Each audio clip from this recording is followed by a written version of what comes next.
we got into this thing with the best intentions, really. I never... Oh, I'm sorry. Did I break your concentration? I mean, do you think that God came down from heaven and stopped? Ooh, that's a bingo.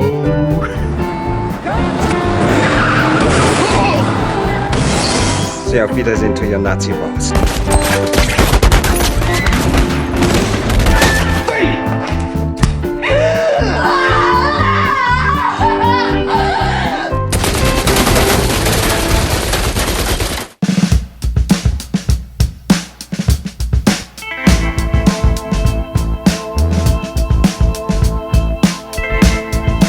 Quentin Tarantino made his debut in the film industry in 1992 with Reservoir Dogs, although he would establish himself as a renowned director and writer with his second film, Pulp Fiction, 2 years later. His first film had many elements that would characterize the rest of his work: extensive dialogues, the use of chapters, dark humor, a lot of violence, and what we will focus on this occasion, the manipulation of time, or how the author manages time either to send a message or to make the narration more personal.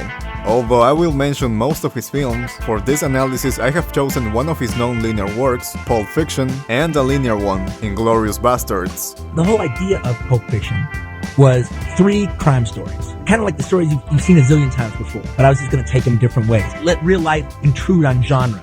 Making an interpretation of the words of Tarantino, innovation would be one of his reasons for choosing the non-linear structure, since he looks for new ways to tell a story that has already been told several times in the past. For example, with Reservoir Dogs he would be taking the classic bank robbery plot, but Tarantino doesn't show the robbery itself, and uses flashbacks to learn about the characters and events after the robbery. You're a piece of work, my friend.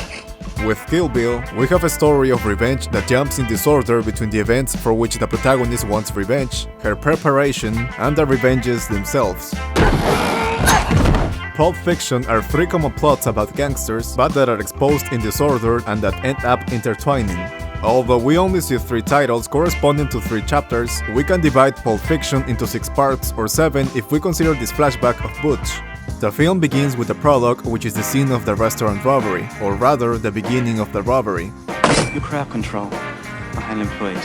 After the opening credits, we see half of Vincent and Jules' work, which also serves as a prelude to the first chapter, Vincent Vega and Marcellus Wallace's wife, in which Vincent and Mia have their date and incident.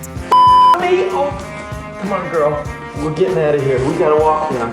We then see a flashback in which Captain Coons explains to Butch as a child how his father preserved the watch to finally give it to him. 5 long years he wore this watch. Up his ass. Butch awakens to start the second chapter, The Gold Watch, in which he kills his boxing opponent, tries to escape from Marcellus Wallace, then saves him and arguably earns his forgiveness. There is no me in you. With this we move on to the last chapter, The Bonnie Situation, where Vincent blows Marvin's brains out by accident and therefore they have to clean up all the evidence. I can't believe this is the same car. Well, let's not start sucking each other's quite yet. Finally, Vincent and Jules decide to eat at the same restaurant from the beginning of the film, leading to the epilogue that is at the same time the second part of the prologue, in which Jules, instead of frustrating the assault, gives them a kind of life lesson. Wanna know what I'm buying, Ringo? Your life. Lets them go, and together with Vincent, they also leave the restaurant, ending the film. Putting the events in order, we would start with the monologue of the Gold Watch, basically because that is the first event that occurred in this universe. Then would follow all the events with the duo of Vincent and Jules as a result of their visit to the apartment of these ex-partners of Marcellus Wallace, which includes the assault on the restaurant. Well, he's going to the town of Florida and he asked me if I'd take care of it while he's gone. Thanks to this conversation, we know that then follows Vincent's date with Mia Wallace and their subsequent accident. Finally, there would be the chapter of the Gold Watch, and we know that this was later because of this brief dialogue that refers to the overdose that she had on the date. How you doing? Great. Pulp Fiction really ends then with Butch and his girlfriend leaving town. Beyond the innovation reasons that Tarantino suggests, an advantage of the non-linear structure is that it can improve the audience experience. Putting events out of chronological order will inevitably require more attention to understand it, which can be a demotivating or motivating element depending on how it is executed. In the case of Pulp Fiction, it is evident that Tarantino managed to get the audience to be more engaged, and wonder how the dots come together or what is the relationship between the characters. We also see the results of this in the box office success and in its cult movie status. Tarantino has several films in linear order, so it is not that he has something against the conventional structure. In his opinion, there are stories that simply work better or that would have more impact if they are told in this order. For both novels and film, 75% of the stories you're going to tell will work better on a dramatic basis, on a dramatically engaging basis to be told from a linear way. But there is that 25% out there that, can be more resonant by telling it this way. And I think in the case of Pulp Fiction, it gains a lot more resonance. Now we turn to Inglourious Basterds to exemplify how Tarantino manages time in his films, referring this time to the amount of minutes that he dedicates to each thing. At the beginning I mentioned that one of the elements that characterize this director are the extensive dialogues, and the reason for this is that Tarantino understands that the characters are the center of the stories. Without them, it would be impossible to tell one. We'll see shortly how dialogue is Tarantino's main tool for the audience to get to know the characters, but first, it is fair to say that he also uses dialogue to give them humanity. Worldly talk would fulfill that function. Most of us don't talk about the plot in our lives, all right? We talk all around things, and we talk about bullshit. We talk about things that interest us. Gangsters don't just talk about gangster plot.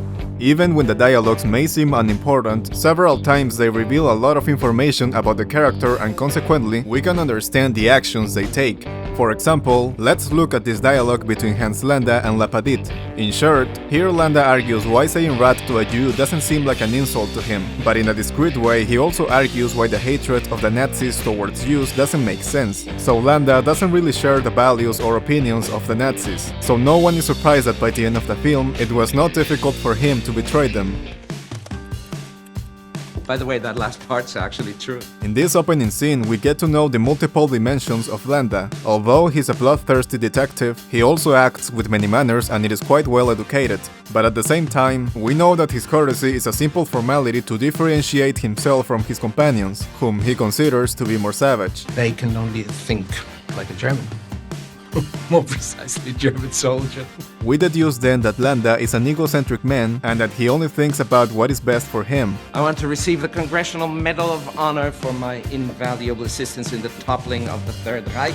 This first chapter of Inglourious Basterds lasts about 20 minutes, and most of its duration has been solely dialogue. And continuing with time management and the importance of characters, it is worth mentioning that one of Tarantino's habits is to intercalate the focus of attention between them. We had already seen this in Reservoir Dogs with entire segments dedicated to certain characters.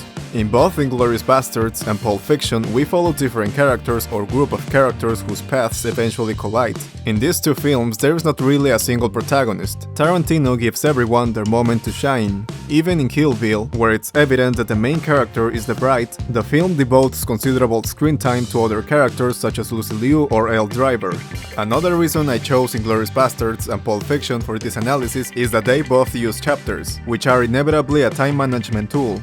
Just because of this weird way I did it, and with all these little chapters and so mini movies inside of other mini movies, it's open for many different ways to view this film. If you were to watch it as one big 4-hour movie with an intermission, you would have a different experience, but equally valid.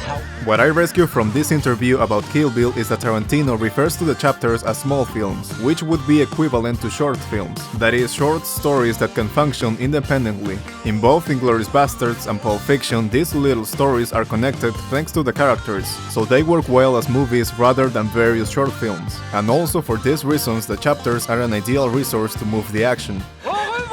Shoshana! The title of the chapters are mostly more descriptive than metaphorical. In Inglourious Basterds, the only title that is not literal is the fifth and last, Revenge of the Giant Face, which refers to the face of Shoshana that is projected on the movie screen. Revenge is self-explanatory. In Pulp Fiction, both the Gold Watch and the Bonnie Situation are titles that refer to the engine of the chapter.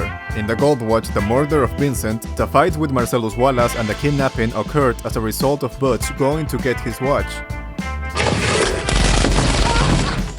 In the Bonnie Situation, although the problem was caused by an accident, the desperation and the rush to solve it is to avoid that Jimmy's wife doesn't find out what happened.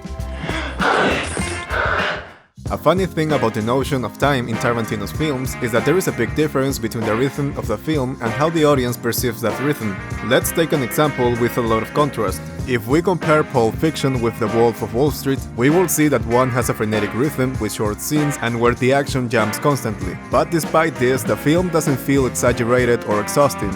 With the other, we see that there are long scenes full of dialogue, but it is not boring.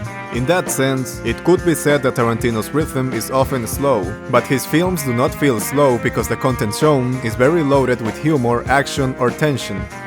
To close, let's end by talking about how Tarantino literally changes the timeline of real life, about how he makes a turn in historical events. As happened later with Once Upon a Time in Hollywood, historical events put the viewer in anticipation of what will happen, but Tarantino does not miss the opportunity to rewrite history as he, or most, would have preferred.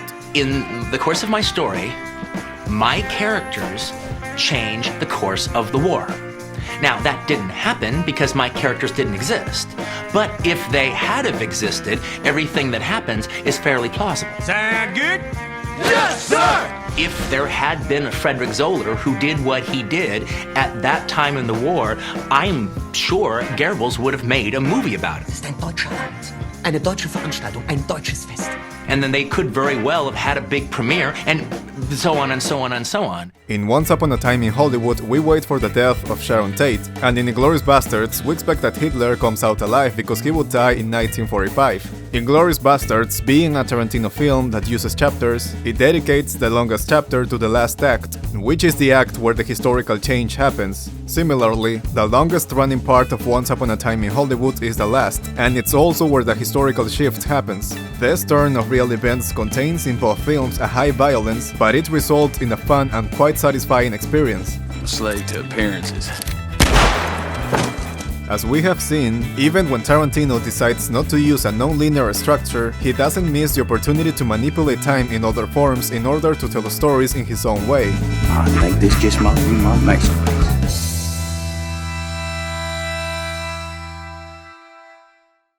And that's all for today. If you liked it, don't forget to subscribe and share this content to support it. Below in the description are the links to my social media in case you want to follow me elsewhere. And as always, thank you very much for watching.